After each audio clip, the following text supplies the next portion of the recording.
This week we're going to do the training montage trope, and I think this one's more of a movie-based cinematic.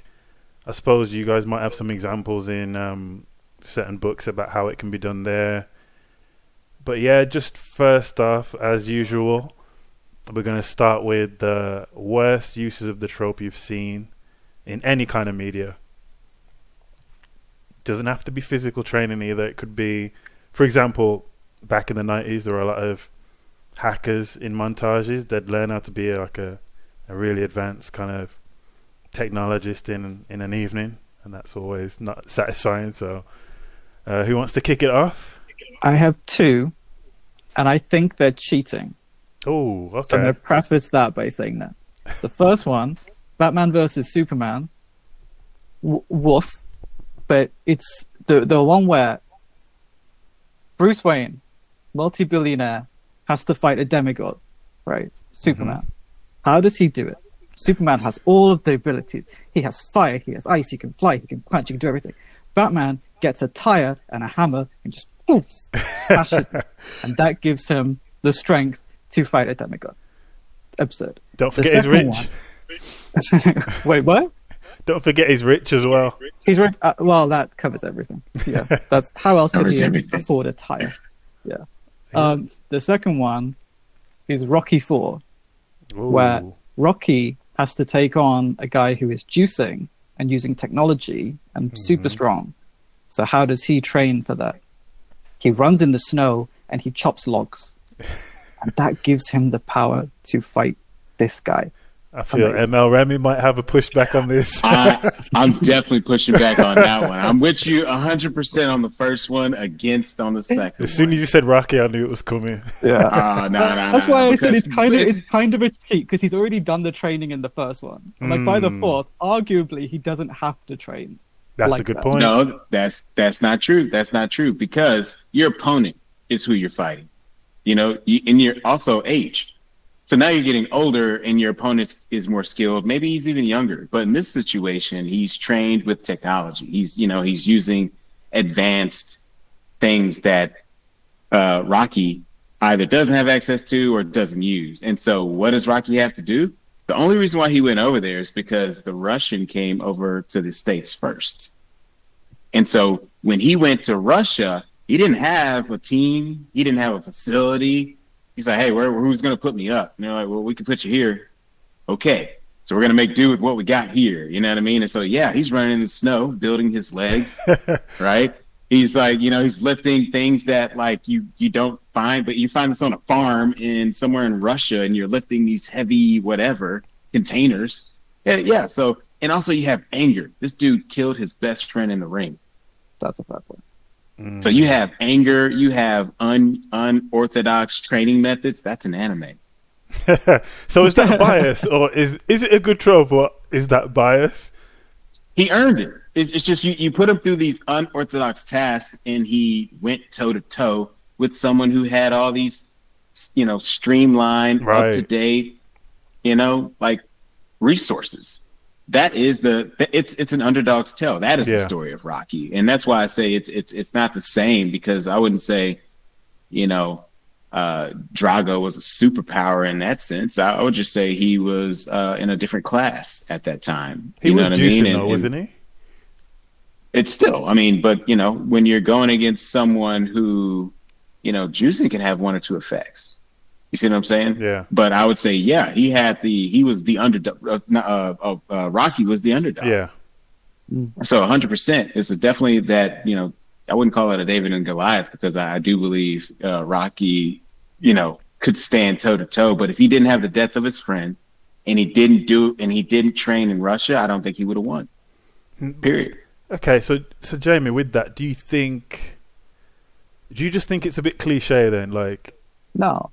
I just found it really funny. Because it's in a boxing movie. By the way, Remy's completely right about everything that he said. I'm not going to disagree with that either. But it is like, if somebody said to me like, "What do you expect to see in a boxing training montage?" Like, soaring through logs is one of those things where I'm like, that's probably not what I would have thought was going to be the case. You were Especially thinking- if you told me like he's going to go up against like one of the roidy kind of guys. Mhm. However, Remy made a very credible argument that I will accept. Like, you're right. What do you think about this one, Abby? Like just training montages. I know anime do it quite a lot. See, I like a training montage. Oh, I'm dear. biased. I like them. They're a Disney classic for a hero, aren't they? A training montage. Yeah. You just gotta love them. They've always got great, like, not necessarily cheesy music, but 9 times out of 10 cheesy music over the top. They're just a nice transitional period without having to do too much.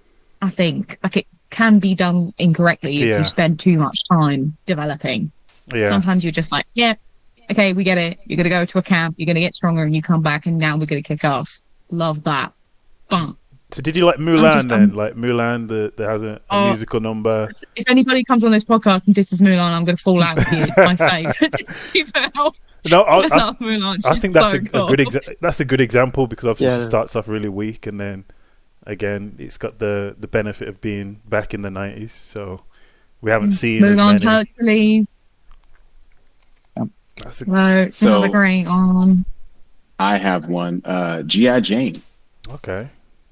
That's out And left so, field. yeah, I know, right? It's Demi Moore, right? So, you know, if you can get her physique in the 90s, and she is military, but she is an officer. She's a high-ranking officer, but she wants to go become a SEAL. Very unusual for this petite woman officer. Yeah. And they think she's going to wash out. And they're like, don't do it.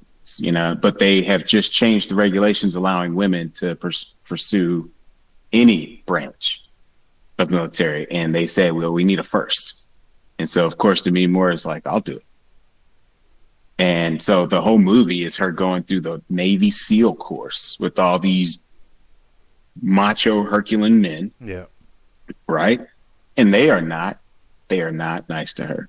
Obviously, the conditions of these trials that they have to go through are not nice, but also her you know, the members in this squad trying to make it, they're not. It's all competitive. Yeah. People don't make it, and they are intentionally trying to get you to quit. And so they're not going to make it easy on it. And you see Demi Moore have to be, you know, she's embarrassed because there is no facility for a woman. They have zero resources to manage a woman's needs. And those things are portrayed in the movie. Yeah. She's like, well, you know, like I got to figure this out myself. You know what I mean? And then it comes to a point to where she's just like, nah, I should just treat myself like them. You know, like I'm just everybody else. There's no difference. There's no gender. There's nothing. You know what I mean? It's just this. There's. I gotta be this person. You know, and that's what it happens. And then slowly she earns the respect of the men going through this course and not bailing, not tapping out, not getting kicked out. Yeah. And they try. So I would say, I think it's good, but it's very quick. And what I don't agree with is that, well, one, it's Demi Moore. And so when you see it, you would expect over time, you know, this unfeminine like woman, soft is what I'm really getting at, you know, because of all the things. And you start to see it a little bit. She starts to develop these calluses and like her body's not menstruating like it should because of all the conditions that they put them in. She's in different, you know, she's in water, she's in hot. So her pH levels are going off and they describe that. Oh, okay. And like the guys, you know, guys don't give a shit about that because that's not affecting them. You see what I'm saying? So that's I would say the underdog story for her. Yeah. But check it out for sure. Yeah, that's an interesting one, and I just want to raise another point. So, do you not think if a property uses a training montage, do you feel it's maybe there wasn't enough going on in the development to kind of like, why not just play it out in real time? If it's, justify it. Yeah, like if it's real. It's If kind there's of like anything Marvel. interesting going on. It's like you can't spend time showing the development of every character. Not And they try, right? they have tried. Some have tried, but You bailed. I'm just thinking now from the point of, in terms of like, for example, if you were reading a book and it had a really short sequence, short training sequence, do you ever think like, oh, that could have been skipped over, or does it always feel necessary, even if it is like a combat based or action based property? I think I would feel more confused if we went from chapter 2 of them being an absolute rookie, and then we went to chapter 3 and they could suddenly kill everyone. I'd be like, huh? Yeah. Huh? I think especially because you can't physically see them, Right. unless obviously you're visually seeing them, like in your mind. It's hard without them saying this is literally how it happened to go, oh, okay, to like piece it together without the context. At least in a film or in a TV show, you've got a little bit more like physical features that you can see. That's obviously a time jump. You've got setting changes, like things like that are more obvious, of like, we're 5 years in the future, we've had a bit of a jump, that's why, kind of thing. Yeah.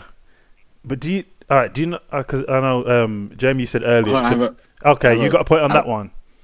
Yes, please. You said something that really stood out, and then I want to get your point, Jamie, because I don't read scripts in that way. I'm looking at my manuscript for the book, and to address that, it's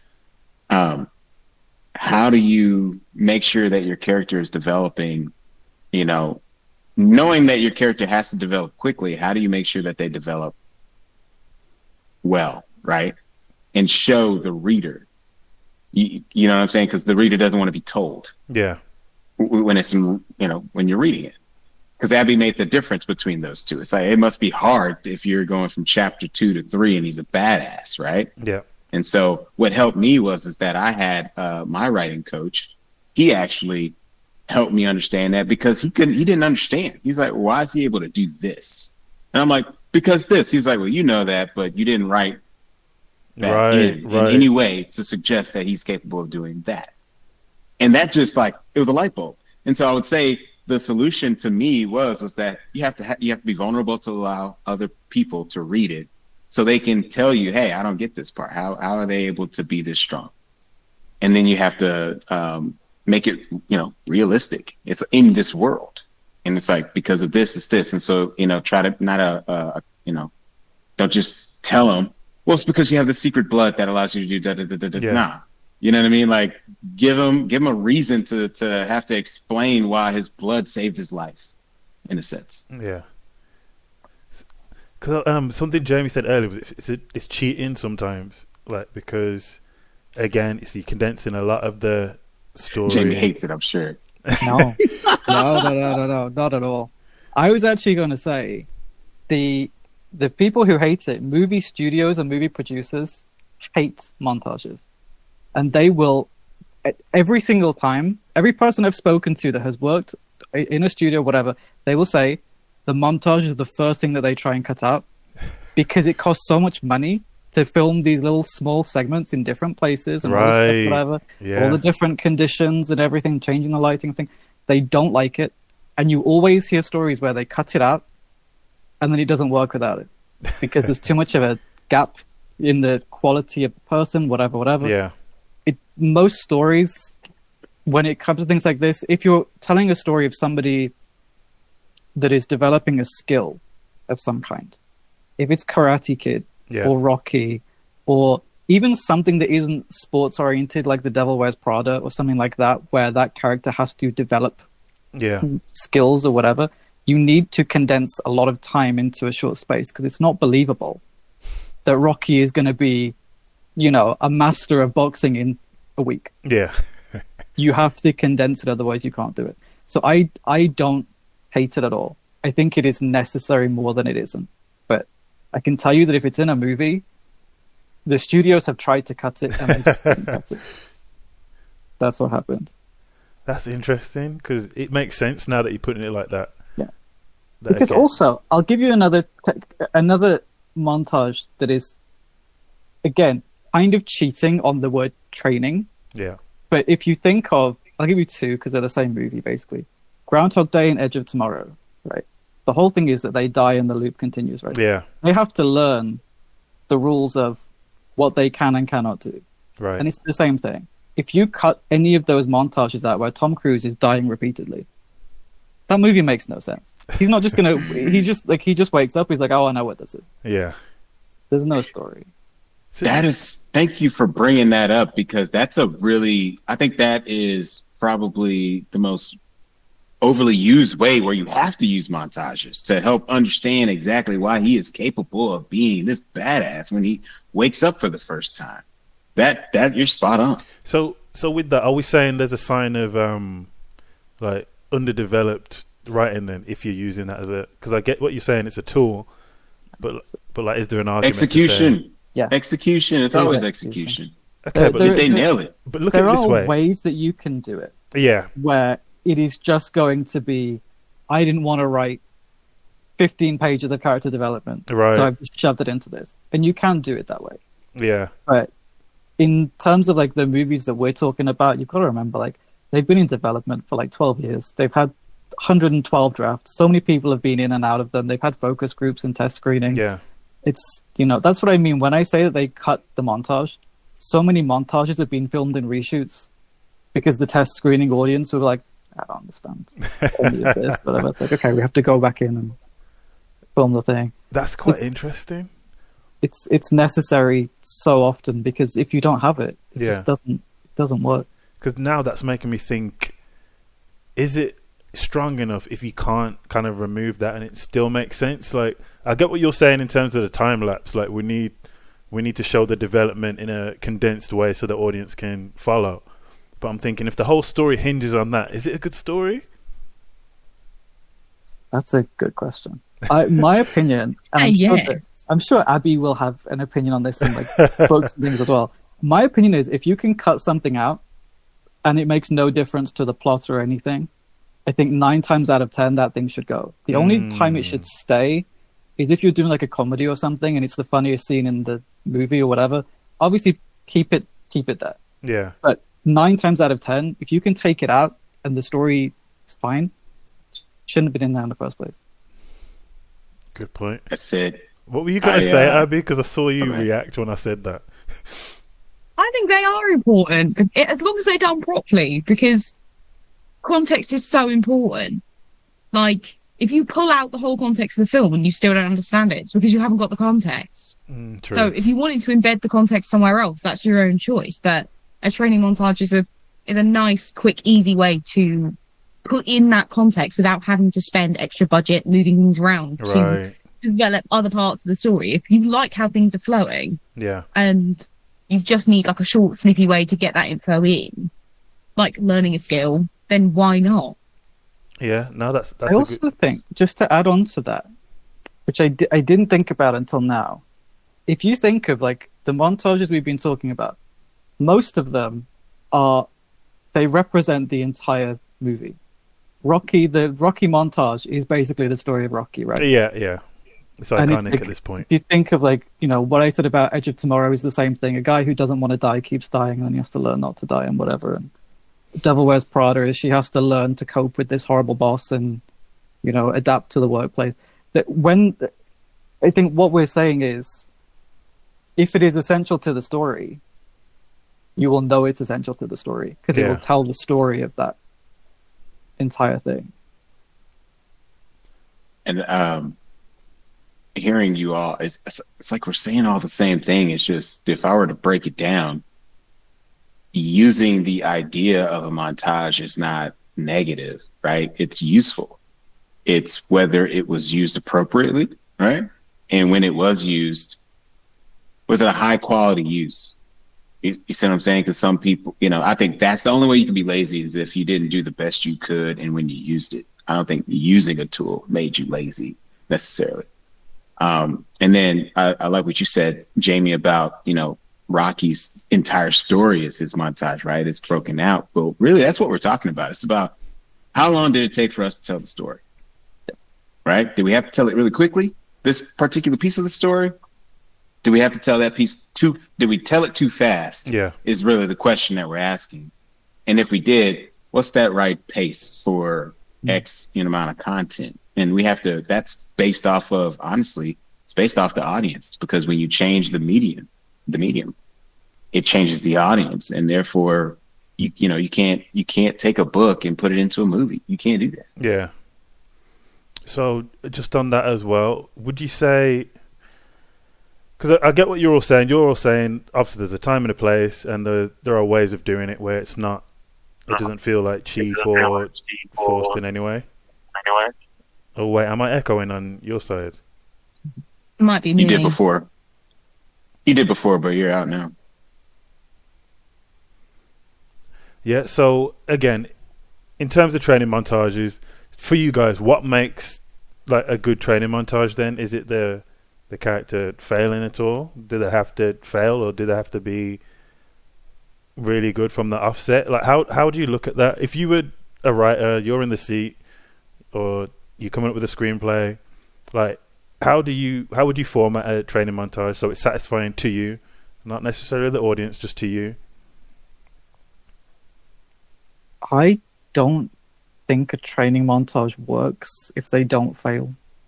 Right. I'm not sure that it really lands. I mean, maybe in Rocky 4 or something like that, where you've seen them do it a couple of times, maybe then you can kind of get away with it. Yeah. But if you're coming up with an original, if they're great from the beginning, what are you doing a montage for? Because they're not going to get any better. You know what I mean? Could be the anti-montage. Maybe. You know, the unlearning things that were, Yeah, like that would be interesting. I have to young get prince. worse. Montage of their downfall. Yeah, they're becoming Well, weaker. Well, you said something interesting, but you both did actually. So let me start with you, Jamie, because I think you're correct, but I wouldn't use the word fail. I would say, let's say you were doing a pull-up, right? Like you're physically pulling your weight up. Everyone might be able to get one. And then the next day you're trying to get two. And so that's not failing, because you see what I'm saying? That's Right. Struggle. Now it's progress. And at the end of the week, if you can get 5, people are like, dude. And that's what it is. It is the struggle, right? You didn't fail. You kept trying. And then you got that second one, that third one, and so on. Every day you just check down another pull-up. And that's what makes you, now you're hyped. You're like, dude, man, you're going to get to 20 pull-ups. Yeah. You know, and people are like, 20 pull-ups? I can't do 20 pull-ups. And you're like, nah, this guy, he's been doing it every day. Yeah. You see, it makes a big difference, right? Everyone's like rooting for the guy doing a pull-up. And then on the back end, yeah, you can do a reverse montage. I would say correcting bad habits actually is a great satire. You know what I'm saying? That's interesting. It's nice. It's like when you're trying to take a curmudgeon, right? There are movies where, what was it, Anger Management with Adam Sandler? Oh, yeah. Or something like that. And you got to teach him, or Etiquette School. We were watching, what's that? A League of Their Own, right? And I mentioned it because they make these ladies who are playing professional baseball go through Etiquette School and teach them how to be ladies while they're professional baseball players, right? So it's like they're trying to undo some, because also it's the 50s, so you have to take that with a grain of salt. But right. So you know what I mean? That's a big caveat there. But, yeah. But they're trying to undo some things that some of these ladies have picked up from their fathers, who have taught them, whatever. So I don't know. I think that's a montage that can happen. So would you say that's in some ways more interesting than the removal of like skills or a habit, or even like the mentor could be teaching them the complete wrong thing, and then in the final confrontation they have to improvise?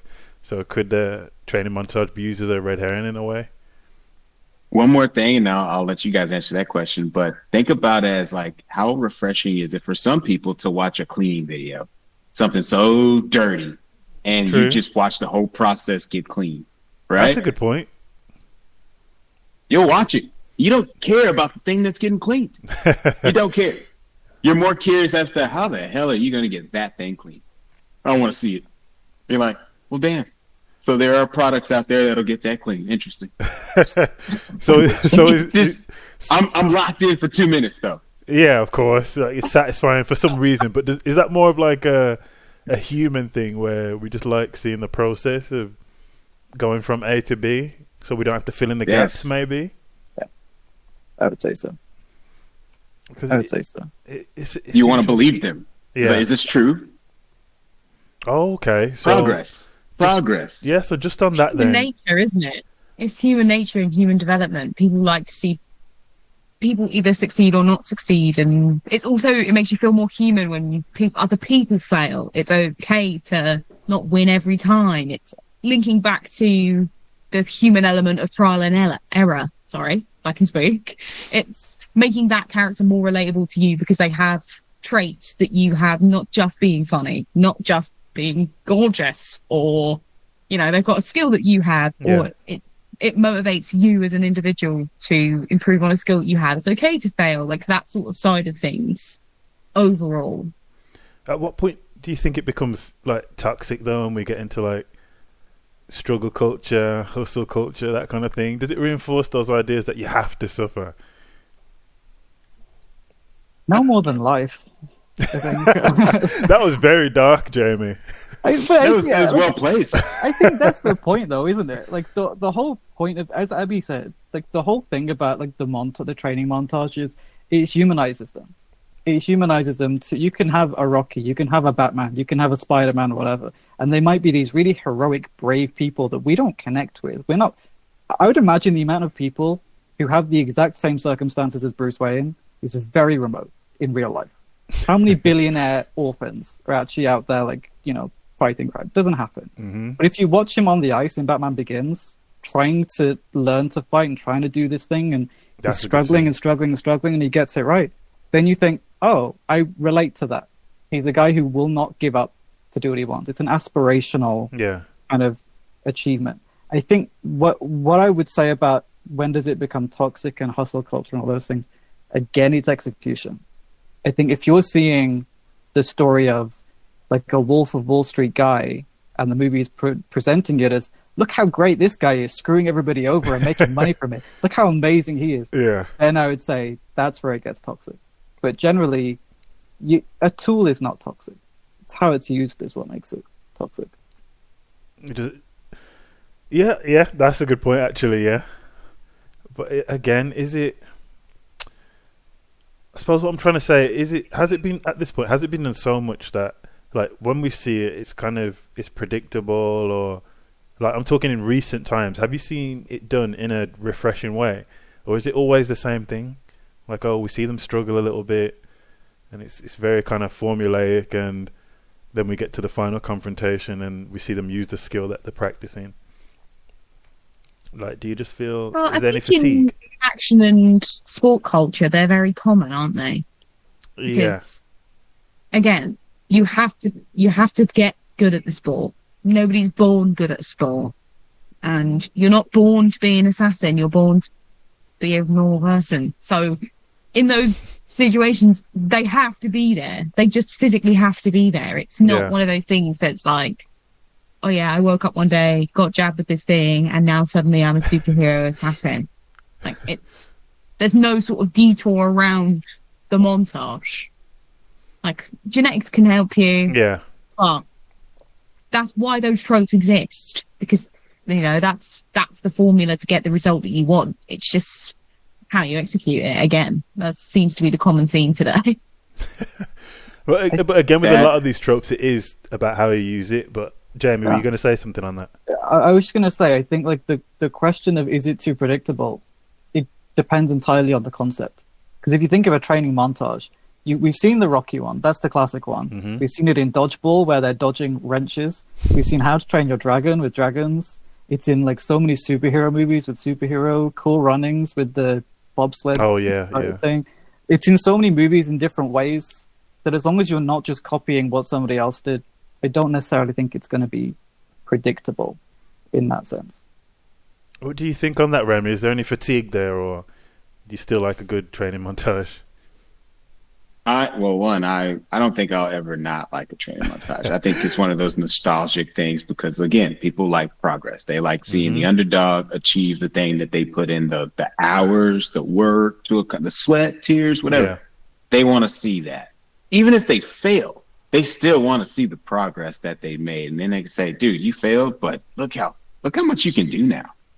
So I will always say that I want that. But is there fatigue? I think, again, depending on how repetitive the story is, there could be a fatigue. Because Abby said something that jogged my memory when she said the word assassin.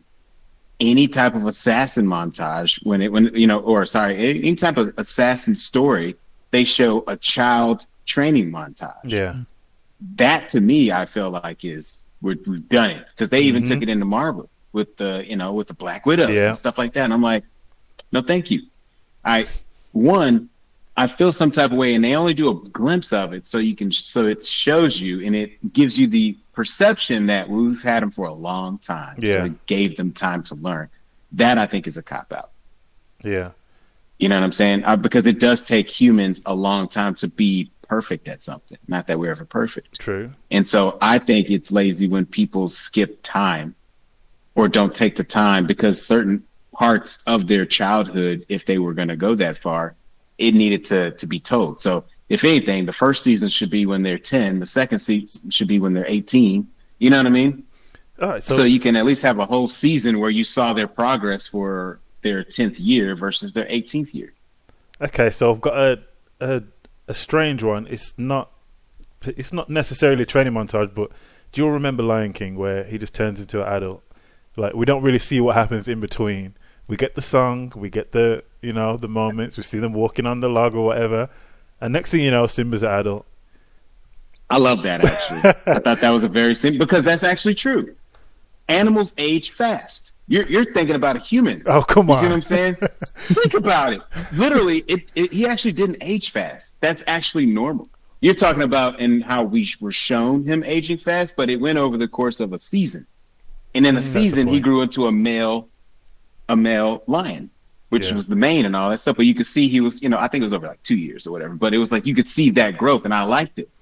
He, while he was dancing, he grew into his body. His paws got bigger, and then he could see into his reflection, and he saw his father. Dude, I thought it was well executed. I think also, though, that's an example of you can't cut that out, because you have to have him become an adult. If he's not an adult, he's a kid fighting against his uncle. It's going to be he's not going to stand a chance. Yeah, you have to have that. And also his mental psyche, right? Because they didn't just age him. They also, as a kid, they taught him something young, and then they enforced it over the next 2 years.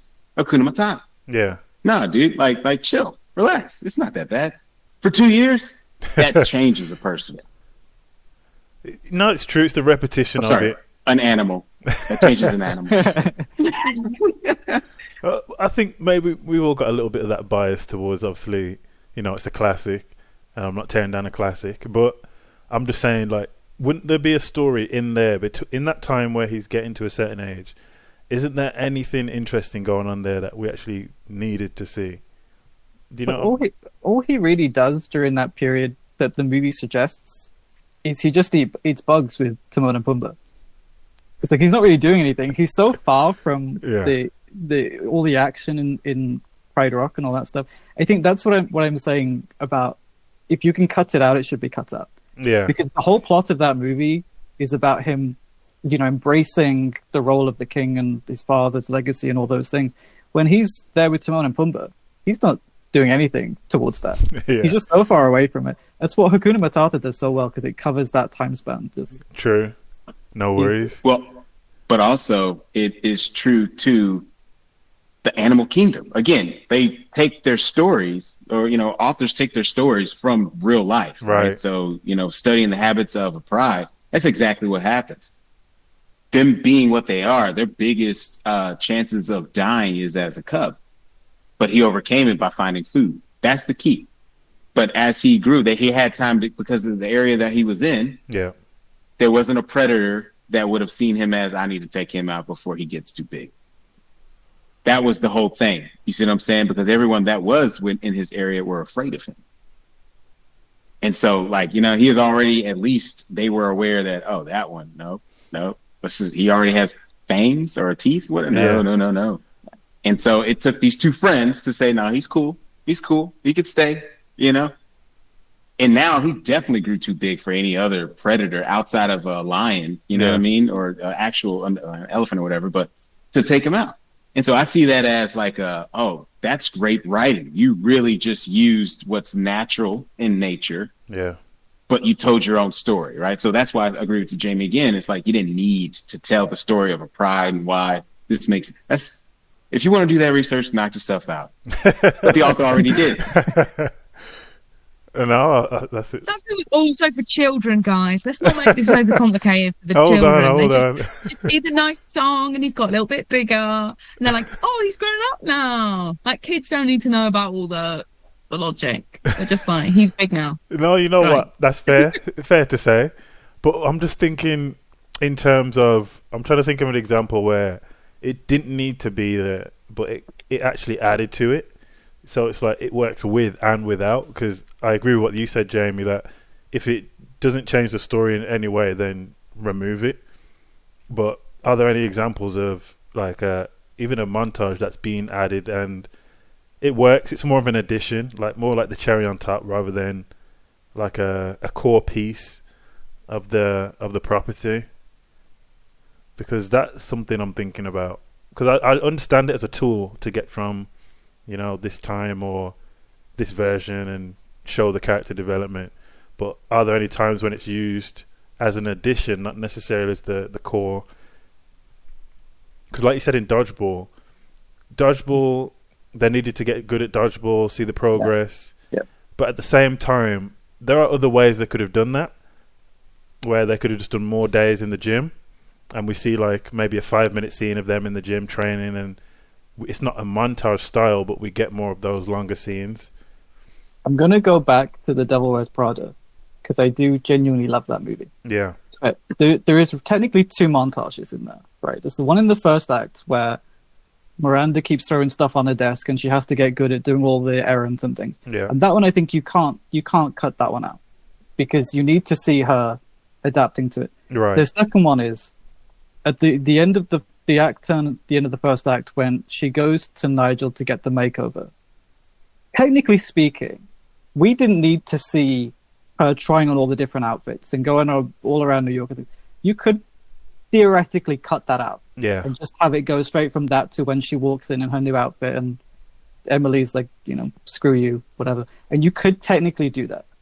But it's so fun. And it encapsulates the point of the movie so well. Yeah. Why would you want to cut it out?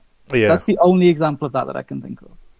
And that goes back to what I said earlier when I said you should always cut stuff out of the movie that doesn't have to be there unless it is, you know, fun or funny or whatever you're trying to do as a movie. If it's that, you know, if it serves the purpose. Unless it's the Flintstones or Space Jam. We don't want to get into that.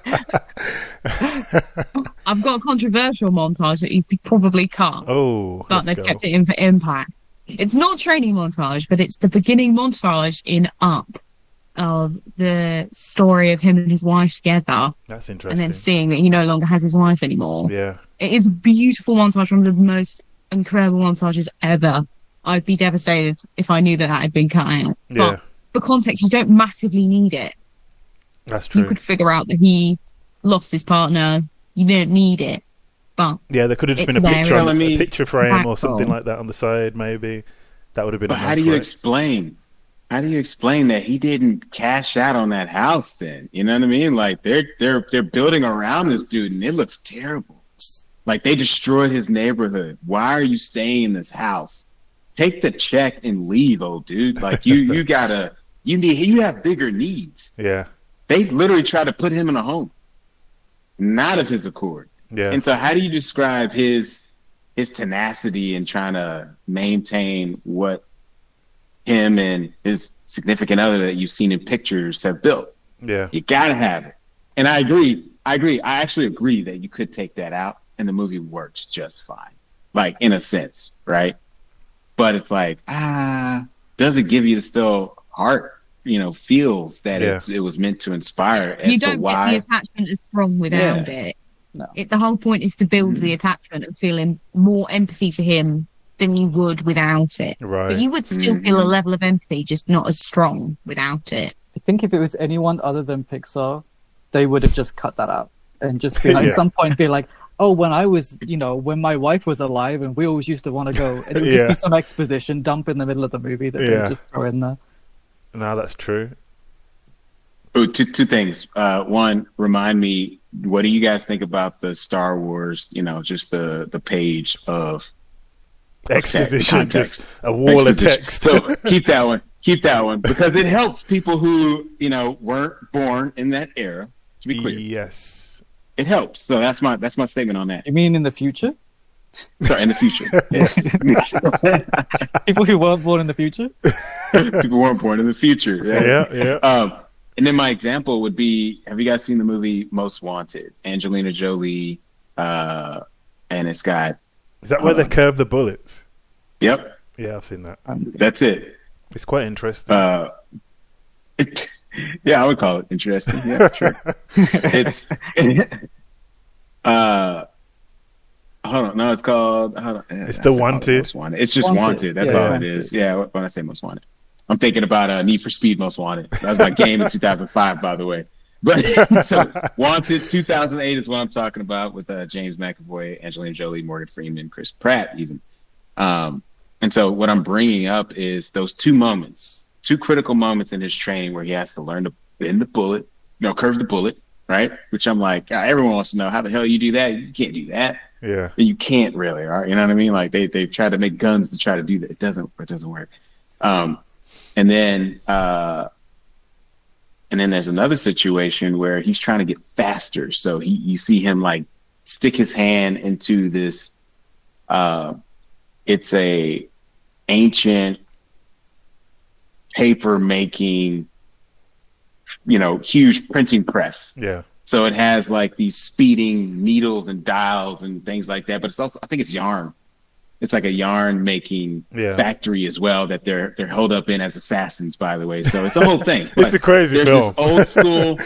Yeah, I know. I'm trying to explain it. I'm like, it's hard to explain, but there's this mechanism that it speeds across inside of this really huge fabricator that, you stick your hand in there, it's gonna basically try to take flesh away, right? And so basically he tasks himself with trying to catch it. Yeah. Or I think Morgan Freeman did. I don't know who does, but he tries to catch it and it's so fast. And so you just see him do that. I think that was a waste of time because it was always just trying to show him trying to get, hey, he got faster so he could move with the assassins better. Come on, these people are assassins. And we just talked about it. If you're an assassin, you've been doing this for a while. Yeah. This dude just got picked up last week. You dig? And now he's the best assassin in the whole house in like a matter of a couple weeks. It's not really explained either why he's that good as well.